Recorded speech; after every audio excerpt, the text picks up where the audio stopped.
Good day, fellow champions of inclusion. I am AA Ron, and this is the Inclusive Dad Podcast, where we explore inclusion and make it practical.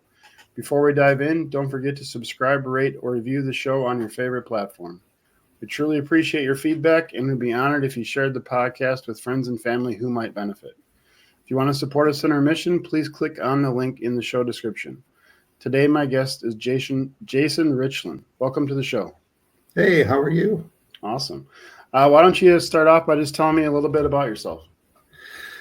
Well, my name's Jason. I was a respiratory therapist for over 20 years. Now I teach biology and chemistry at Canyon Springs High School. I also am launching a podcast in January called Beyond the Margins. We talk about inclusivity as well. We cover amplifying the voices of every marginalized community is what our mission is. Other than that, I'm neurodivergent, so I have quite a few little stims and tics that I deal with. And I'm really excited to be on the show. Awesome. Thank you so much. So where do you live? I currently live in Las Vegas, Nevada. Awesome. Well, I live in Minnesota, and it was -4 this morning, so it's probably slightly warmer there. Yeah, a little bit. I grew up in Wisconsin. I grew up in Milwaukee, Wisconsin. Gotcha. So, yeah, I know cold too. Yeah, it was, 2 Novembers ago, we went to a Burt Kreischer show at the Bucks Stadium in Milwaukee, stayed there for a few days. That's a pretty city. Yeah, it's got a great skyline. Yeah. I lived in Wisconsin most of my life. I went until I was about 30, I think. And then I moved to Houston, Texas. Okay. Stayed there for about almost 20 years. And then ended up in Las Vegas, which has been amazing. That's great. So the first question I ask is, what is your definition of inclusion? My definition of inclusion is actually evolving. When I first thought about inclusion, I thought it just meant that everybody was included. But inclusion, as I'm learning, turns out to be so much more than that. It's not just about being included. It's about the ability to be included. It's not just being in the group. It's having the option to be in the group. And it makes it so much bigger than what I originally thought, because you can't just blanket cover by saying we're inclusive if you are not leaving a door open for everybody. Yeah, that makes a lot of sense. So you said you're neurodivergent. So how did that look for you growing up? Well, they didn't know. So I was born in 73. So I was an 80s kid. I'm a Gen Xer. And because I didn't look like Rain Man from the Tom Cruise movie, they never would have made that connection. Right. I was usually called lazy, not living up to my potential. They didn't understand why I couldn't just do the things that I said I wanted to do. I remember desperately as a kid. Sorry, a little emotional flashback there. I remember desperately as a kid, we'd move a lot. And every time we'd move, I'd start a new school. Right. And I remember every time I started a new school, I thought, this time's going to be different. I'm going to go in, I'm going to do my work like I'm supposed to. Mm-hmm. I'll make friends and everything will be fine. And then I'd get there and I just couldn't do it the way they wanted me to. I could do the work. I was smart. I was able to learn anything. But when I would do the work, for whatever reason, I wouldn't turn it in. So my parents would watch me do my homework and still I'd have all these missing assignments. Why did I do that? I don't know. It was just a thing. I remember a math teacher getting angry with me because I wouldn't write down the problem. And I told them I knew the answer already.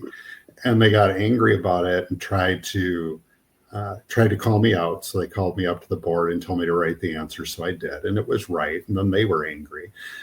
And I understand as a teacher now why they wanted me to write it down. But at the time, it didn't make any sense. I knew the answer wasn't that good enough. So it was complicated. As an adult, I think my biggest issue because I don't really see neurodivergence as a disability. I do see some parts of it as a disability. And my biggest one right now is time. I don't have a concept of time because it's a social construct. And it's not that I just don't pay attention to it. It's that I have I don't apply currency to it. So, for example, the other day I wanted to go do something and I decided I wanted to go do it. So I said I wanted to go and take this journey with my family. And they were like, we can't just pick up and do that. It takes more time than we're going to have. And I can't see that. Okay. Now, in hindsight, I can look and say, okay, yeah, we would have only had 3 hours. But to me, that was 3 hours. It was enough, Right. So that's a complication because people think that I don't think about plans before I make them with them. It's not so much that I don't think about it. It's just that once I have come up with the plan, I want to do it right now. Okay. Yeah. Or when I tell a story, I could tell you a story about a trip I had to Mexico 20 years ago, no, 30 years ago. And when I tell it, I will stir up the exact same emotion because in my mind, it's like it just happened yesterday. Sure.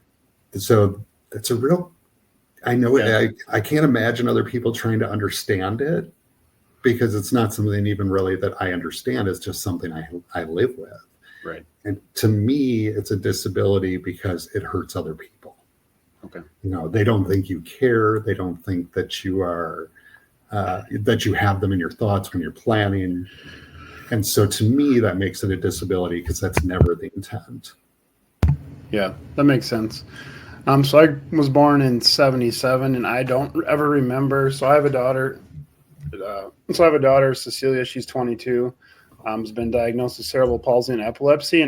And she, before she was born and we found out she had epilepsy, I don't ever recall really hearing the word disability, special education, any of that stuff growing up.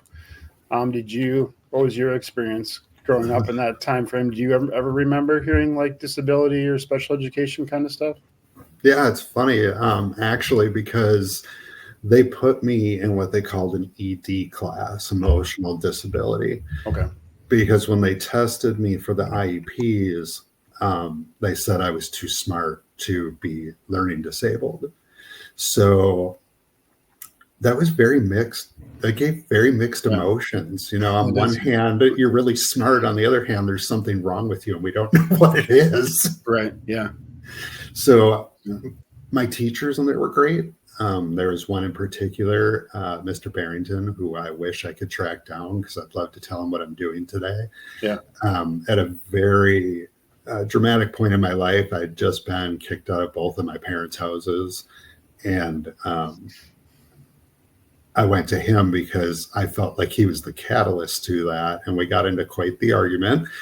And when I stormed out, I went out into the back hallway and there was a stairwell and I just sat on the top stair and he came out behind me and he said some stuff I don't really remember. But the one thing I remember him saying was, Jason, you'll be okay. And I carried that with me through my whole life. Whenever things would go bad, I'd remember that this guy that knew me pretty well back when I was a kid. Yeah. And even when I was graduating with my teaching degree, I still could hear him saying that. And I tried to find him so I could tell him I was a teacher now because I thought that'd be kind of cool. Right. And actually, I was able to locate him. I just can't contact him. So, Mr. Barrington, if you happen to watch this, there you go. It's good to see you. But it was so significant. And had I not been put in that ED class, that wouldn't have been my experience. True.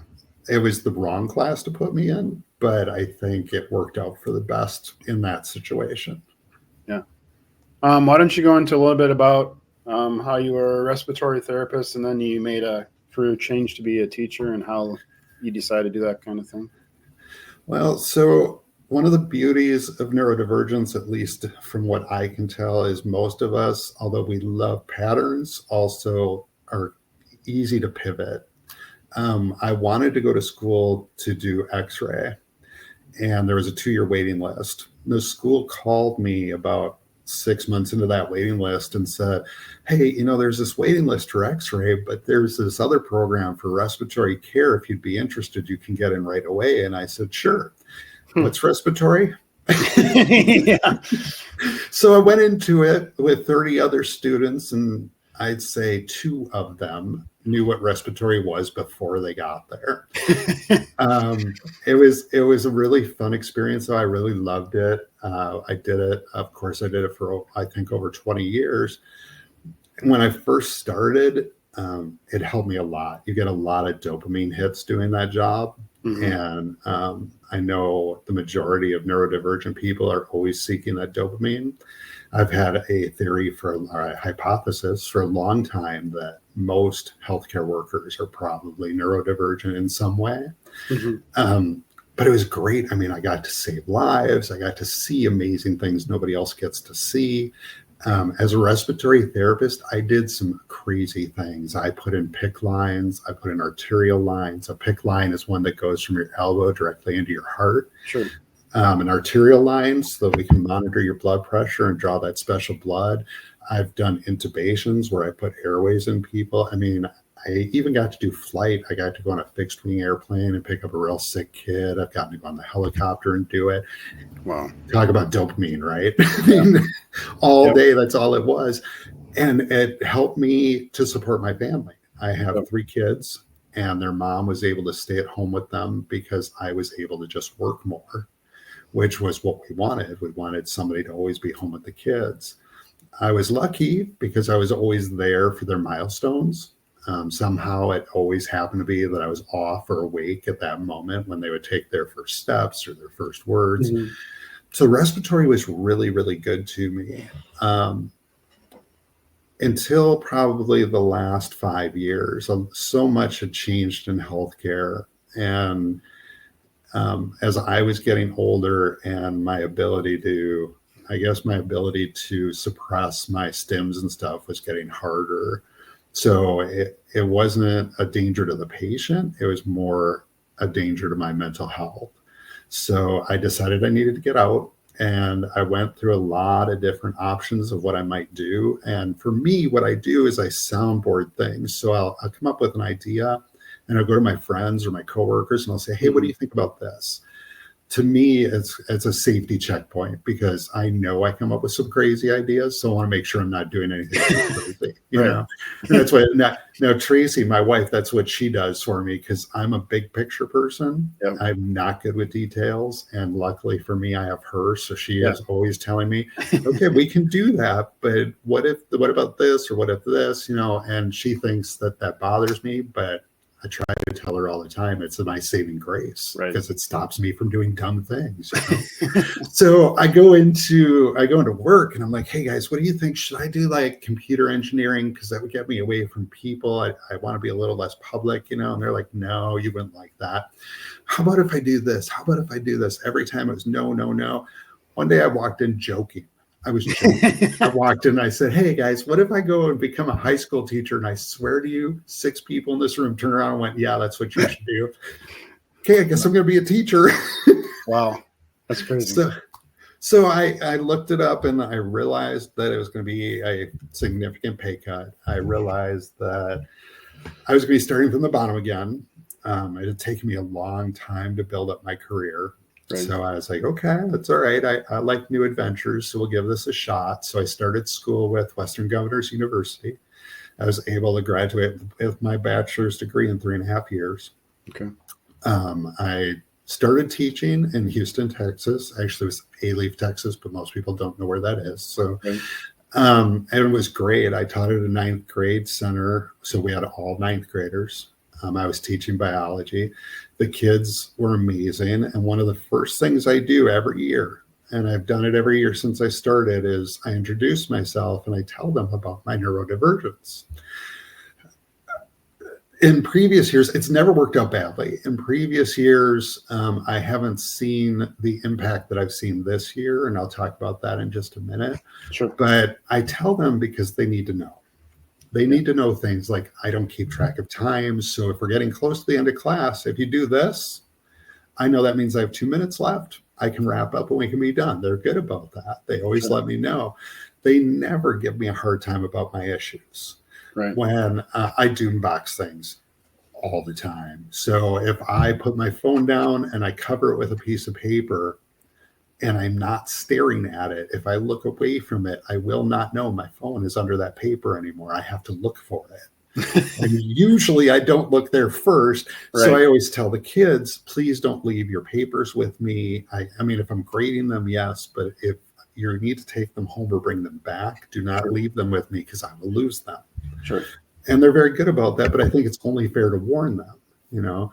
So this year was a little bit different. This year, I was giving my intro at the beginning of the year, and I told them, you know, I'm neurodivergent. These are the things I deal with. Please don't feel like you have to mask in this room. If you have any kind of things that you need to express, you're welcome to do that. I do mask mine when I'm here because you would think I was really weird if I didn't. So, but it's okay for you to be you. I've had one student who we knew was autistic, and she loves class. She comes in and gives me a hug every day. And when I told her mom that, her mom's like, she doesn't even hug me every day. I said, well, I'm a little different, you know, and I have another 2 or 3 that I wouldn't have ever known because they're more presenting like I do. And they've come up to me and talked to me, and now they feel free to be themselves in class. Yeah. So it really made my intro impact me even more, knowing that some kids were letting their mask down when they knew they had a teacher that would understand. Yeah, that's awesome. And what thoughts come to my mind is kind of like how you being vulnerable and sharing something, you know, about you like that is, you know, helps them to be vulnerable, feel safe, feel like they can do the same thing. That's kind of me sharing my story in my podcast. I've had multiple people kind of that experience close to that, where they just thank you for sharing your story because you're willing to talk about your life and your experience. I'm more comfortable to talk about mine. So that makes a lot of sense. That's awesome. Well, the response has been amazing.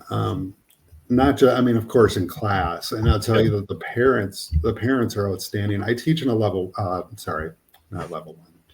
I was thinking healthcare for a minute. I teach in a Title I school. Title I schools are typically the most socioeconomically depressed ones. Yep.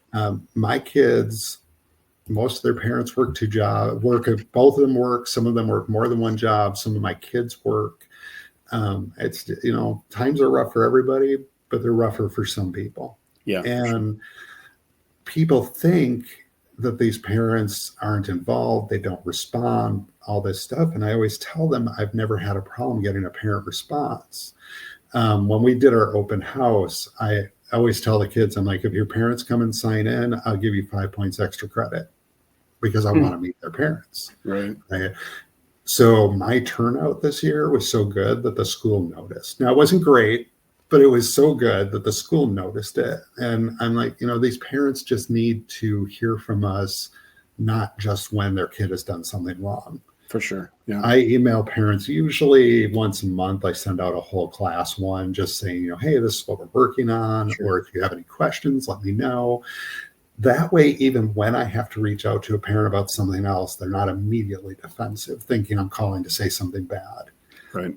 I think I send more good notes home than I send bad home because my kids, when we have a problem, we work it out in class. And sometimes you can't. But most of the time you can, right? I almost never send my kids out because the things that they're doing wrong most of the time are things that either I can just get over it because they're only hurting their own grade. They're not hurting me. Right. You know, like their cell phones, for example. They drive me crazy. But at the end of the day, it's damaging their grade. It's not hurting me, maybe a little emotionally because I want them to do well. But so I had a confrontation with a student last year, and it was half my fault, to be honest. And when we calmed down, I called him over and I said, I'm sorry. I did not approach that the way I should have. I said, but I need to know why you feel like you could disrespect me like that.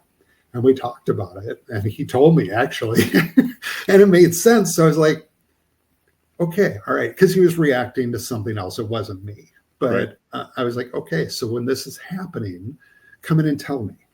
Yeah. That way, when you're here, I know that I need to be a little more gentle with you, or I need to let you rest your head because you had a headache or you worked late like last night or whatever. So I try to tell the kids to do that. But of course, they don't know how. Right. Because most adults aren't treating them like that. Yeah. And I'm working with high school kids. They're adults. Yeah. So teaching has been a huge blessing for me. Seeing these kids in a different way. This generation I'm teaching right now, the kids that are 14 to 16, these kids remind me of Gen X kids, except way more respectful. They come at each other, but they do it out of fun like we used to do. When we would have like rip fights and stuff like that. They do stuff like that. Yeah. And they don't overreact to every little thing.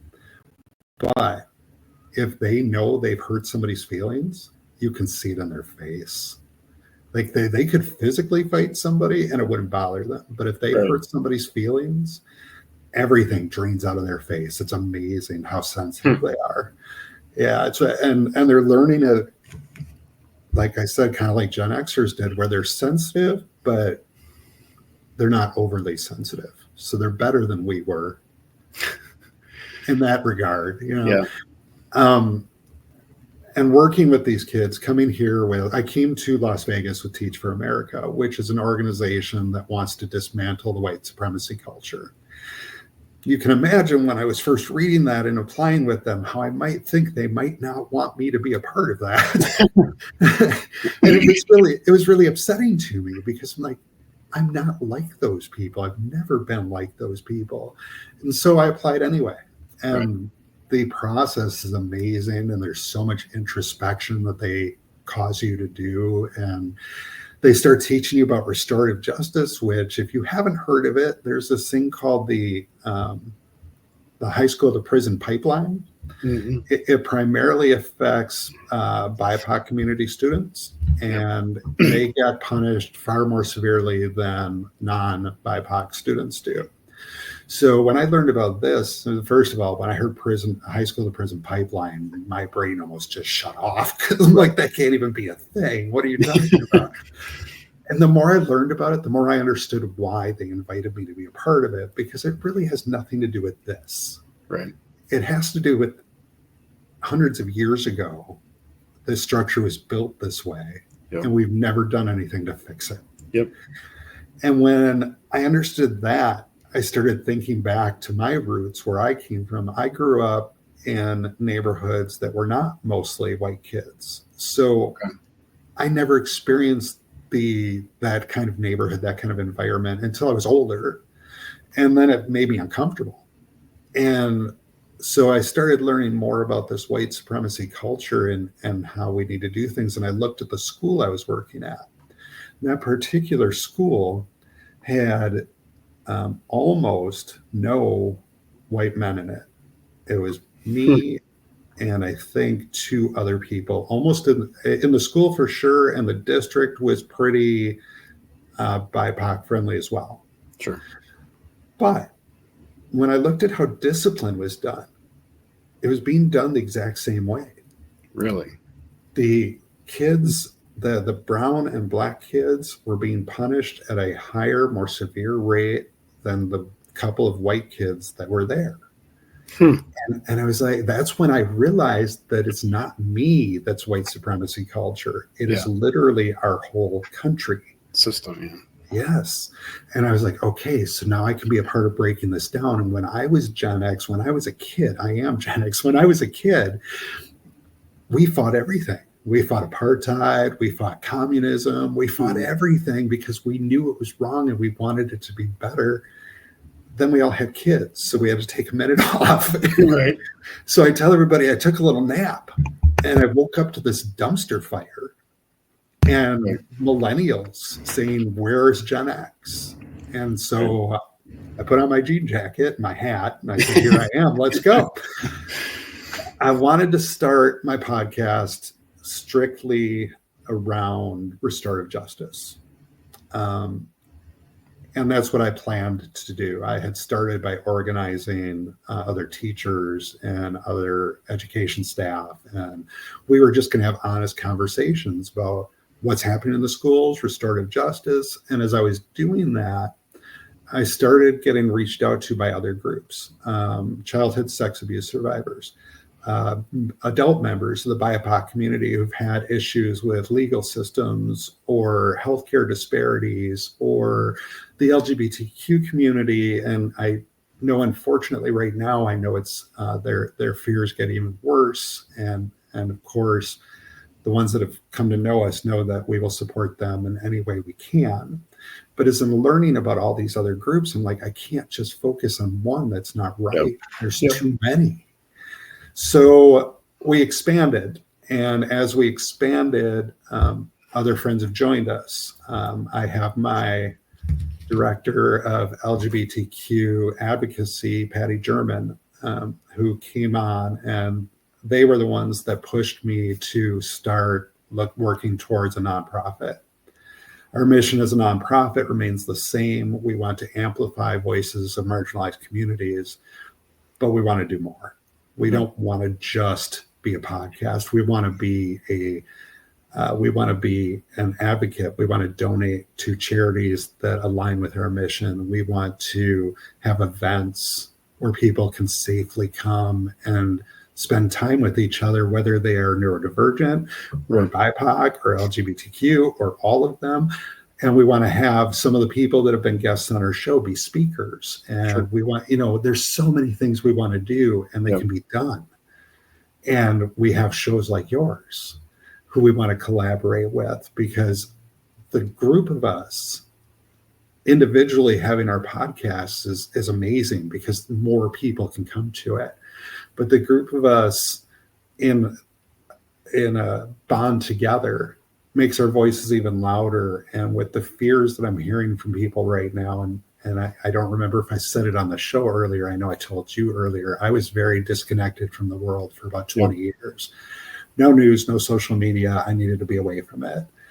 And so coming back to it and seeing what's happening, and I came to an understanding the other day when I read a meme, and I reposted it on our business page, because it was I think it was the grasshopper talking about the ants and how there's so many of them. If they realized how many there were, right, they would be. And I'm like, we keep talking about the 1%, which means 99% of us are not there. So if we all stood up, they'd have to listen. Sorry, I was starting to get a little worked up there. No, it's good. So I want us all to come together. I want us all to work together. The inclusive dad, beyond the margins. I'm going to say it wrong. Sorry, guys. Lesbertarian Party.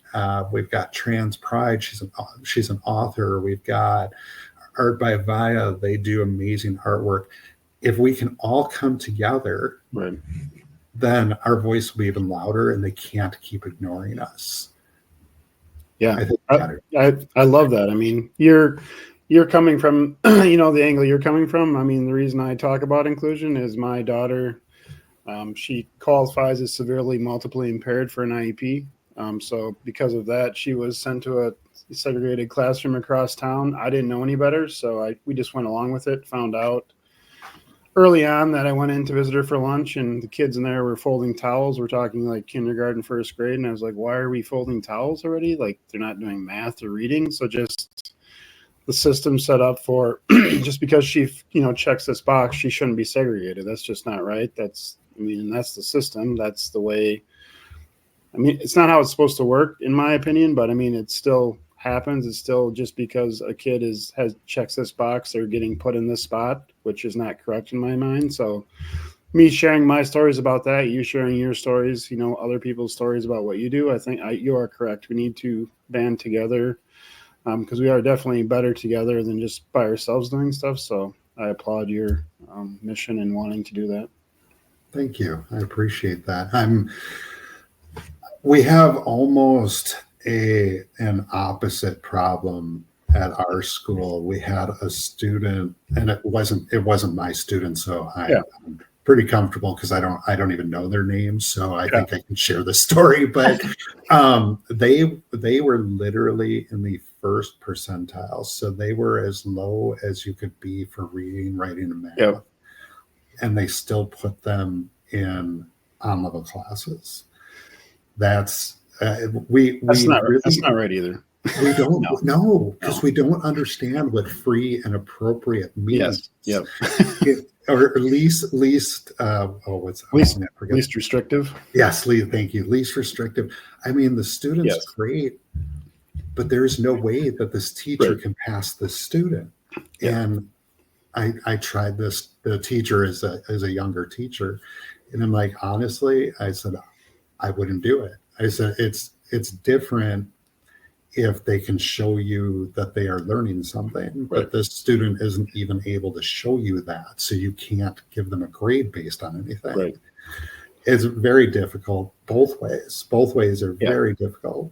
Yeah, for sure. I mean, that is also true. Like, my message isn't don't just include everybody if they're not able, and if you can't give them the resources they need to be successful. You can't just throw kids into a room and not, hey, here you are. Like, not. I mean, in my opinion, like, I don't even like special education. I don't think we should have it. We should just have education and then give the kids everything they need to be successful. All kids. There shouldn't be this siloing of you have to be in this thing to get this accommodation. It's like, if they need the help, they should get it regardless of whatever. And that's my opinion. Because as soon as, in my experience with my daughter, like, as soon as you have to take the test, which gives you a label, and as soon as you get that label, you're put in like this silo, and it's for her, like, getting out of that silo to be in the gen ed was virtually impossible. Once she was in it and on that path, to get her back into gen ed we fought it the whole time. Yeah, it is. Yeah, you're right. It is. It should be more like the emerging bilinguals. I think we're titling them now. They used to be English language learners, but it's when we graduate them out, they test to graduate out of that. So why couldn't we have something like that? I mean, shouldn't we have something like that? Because if we're reviewing their IEPs every year, I mean, technically you can, the team can be like, hey, they've made enough progress, we can stop the IEP, but it doesn't happen very often. Okay. One thing, it's because as a parent, you're like, there's so much focus on the IP, like, that my daughter needs to have it to get what she needs. So there's a fear, like, if the school comes in and says she doesn't need it, like, all that help's going to stop. Like, it's attached with it. So that's kind of the disconnect, is like, she's a student. Like, let's just give her what she needs to, be able to do the work, just like a kid in gen ed should be getting what they need. There shouldn't be this label attached to it, in my opinion. How old is your daughter?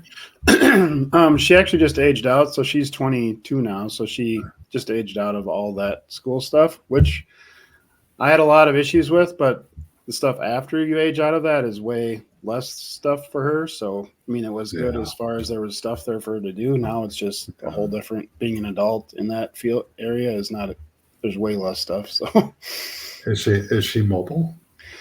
So she uses a power wheelchair to get around. But she needs help with like all daily living tasks. So like dressing, eating, all that kind of stuff. So she needs somebody with her all the time to help with that stuff. But she's able to, get around, ride in a van, accessible van, go in and out of places, that stuff. But it's interesting just how, it's just, in my mind, like, it's, yes, if they need the help, let's give them the help, but it shouldn't be just because she's in a wheelchair, she has all these needs, she goes to a segregated class. It should be like, okay, can we do it here? Let's try it. And if it doesn't work, then we kind of back off. But just sending her there at the beginning is just not right. Well, universal design, I've expanded universal design probably beyond what its boundaries were supposed to be. Sure. Because for me, I get they call them CC teachers here. I get a CC teacher who helps me when I have a higher special education class. Yep. So I have to have less than 50%, or otherwise it becomes a resource room. Okay. But if I have more than just one or two, they try to give you a CC teacher. Sure. We don't have enough of them, so I don't Yep. get them all the time. Right. That would be a resource. Right. Is just we could probably almost eliminate resource rooms if I had a CC teacher in every class. Yeah. Yep. Because even my CC kids are freaking brilliant, man. Yeah. I mean, they need a little more motivation, a little bigger push. But when they go, they go. Yeah. I mean, I've been really impressed with them. The reason I was asking, I was just curious. Sure. You've piqued my interest, as it were. I guess my interviewer side is starting to peek out now. No, you're fine. Is your daughter verbal? So I call her like somewhat verbal. I can understand her, but somebody that meets her for the first time kind of struggles. I mean, I've been around her her whole life, so I can kind of understand her. So it's, yeah. But the problem with that has always been, as you know, like the testing stuff is either verbal or fine motor, which she can't do either. So she always tests super low. But then there's times where she'll say like a sentence with a huge word in context that she's never used before, and I'm like, okay, so you're way smarter than you test on paper, but it's hard to get like an accurate reading on her. And that's the problem. That is one of the problems. I mean, because we can label somebody, and I'm very torn about labels. To be honest with you, there was a meme I read the other day that kind of caught me off guard, and it was basically that we're against labels. Most Gen Xers are against labels because we were labeled with bad things, right? Yes. But if we don't get the label, they label us anyway, and the things they label us with are lazy, incompetent, And when I read that, I'm like, okay, that's fair. I don't have an MD diagnosis because, frankly, I just can't afford to do it. And at this point, it doesn't make any sense. I've learned to cope with most of my issues. So, but at the same time, when I tell people that I'm neurodivergent, now that people are starting to know what that means, it does affect the way that they speak to me when I'm not meeting their standard. They don't assume that I'm just not doing it. Right. Instead, they'll ask me, is there a problem? Is there a reason? And it can be, for me, it can be something as dumb as I don't understand the rule. I can't follow a rule I don't understand. Now, if I understand it, I will always follow the rule. It's just the way my brain works. But if I don't understand it, it will look like I'm breaking it when the reality is I just don't understand it. Yeah. So the labels in that case help. Sure. Yep. But at the same time, they can hurt because, like with your daughter, she shows evidence of being more intelligent than the tests show. But when it comes to things like documentation and funding and things like that, they have no choice but to follow what the test shows. Yep. Wow. Yeah. I don't know that I've gotten a chance to speak to anybody on this side. Most of the time, it's the opposite, where the child's not been diagnosed, not been given an IEP. Sure. Yep. So it's different to hear it from this side. Yeah. What is one tip you can share to help the listeners be more inclusive today? So just something simple that doesn't cost money, or they don't have to take a class, just something starting today they can do to be more inclusive. Being inclusive is as easy as letting people be who they are. I'll give you a quick example. I don't want to drag out too long, but I had learned about code switching, and I learned that this is a common thing BIPOC people do when they're around white people because they've been taught that we will look down on them if they act like themselves. Yeah, I didn't know either. I was interviewing my friend Sierra, and that is one of her passions. So that's how I found out about that. Sure. So I was going to school a couple days after that, and I'm walking up to the door. It's dark out, and the teacher in front of me, who I don't know who it was, I haven't seen him again, but he looks at me, nice younger black man, looks at me, and then lets the door close on me. My first response was, "What a jerk." Right. And then I thought, he didn't code switch. I mean, he's a jerk, but I'm kind of proud of him for being who he was. Yeah. It's just let people be who they are. You don't have to Yeah. like them. Can you explain a little bit what code switching is for the listeners? Code switching is something that not just the BIPOC community does. It's also something that neurodivergent people do on a regular basis, which just means that my stims, my tics, my personality, my little neurodivergent neuroses, I hide them. I will not let somebody see them because I think that you will look down on me. Sure. For example, I'm comfortable with you, which is good because I can tell you things I wouldn't tell people. So like, for example, I suffer severely from imposter syndrome.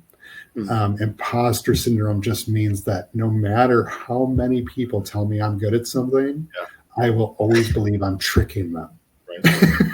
Somehow I've pulled the wool over everybody's eyes. Because I got accolades when I was a respiratory therapist. I've gotten constant affirmation as a teacher from my bosses and from my coworkers and from my kids and their parents. I've started this podcast, and the people that have been involved, the people that have seen the first couple episodes that we put up are telling me how great it is. But in my mind, all the time, I'm going, I trick them. But I can never let them see that. I can never let them see that's how I feel. Right. So they think that I'm cocky because they'll tell me how good oh, thank you. Yeah, because I don't know what else to say. Right. I can't look at them and go, no, I'm not, because then that sounds like false humility. Right. You can't win. So code switching is just hiding the things from people, the public, that you think they've looked down on you for. Gotcha. Is there anything you want to talk about that we haven't talked about yet? Oh, Aaron, there's so many things I'd like to talk about, but really, all I want to say is you've been a pleasure to talk to. We need to talk again for sure. Absolutely. I want to encourage people to check us out on Facebook. We are Beyond the Margins. My name is Jason. We are on YouTube. We have 2 videos up right now. Our official launch is January 10th, 2025. So please check us out, subscribe, like it. If you don't like it, please email us at jason@weempowervoices.org. We want everybody's opinion, because if there's something we need to do better, we want to do it. This is not about me. I love doing it, but this is not about me. I want to make the world better, and I believe we can make the world better together. Awesome. I'll put all the links in the show notes. Ready for the last question? Absolutely. Do you like spam, yes or no?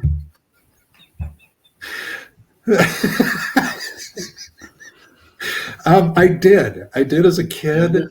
Now it kind of creeps me out, but I also live in Las Vegas, which is very Hawaiian. Yep. So I suspect at some point I will have to try it again. So currently it's no? Currently no. Okay. I asked that question. I live in Austin, Minnesota, where they make spam and where the spam museum is located. So if you ever want to visit the spam museum, you got to come to Austin, Minnesota. We might actually do that. Yeah. Awesome. Well, thank you so much for being on the show. Well, you're welcome. Thank you, Aaron, for having me. Absolutely. To all of you listening, thank you for joining us on this episode of the Inclusive Dad Podcast. If you enjoyed today's conversation, please subscribe, rate, or review the show. Your feedback helps us connect with more champions of inclusion. Remember to share this podcast with friends and family who might benefit. If you want to support us in our mission, please click on the link in the show description. Together, we can make the world more inclusive. Until next time, stay empowered and be a champion for inclusion.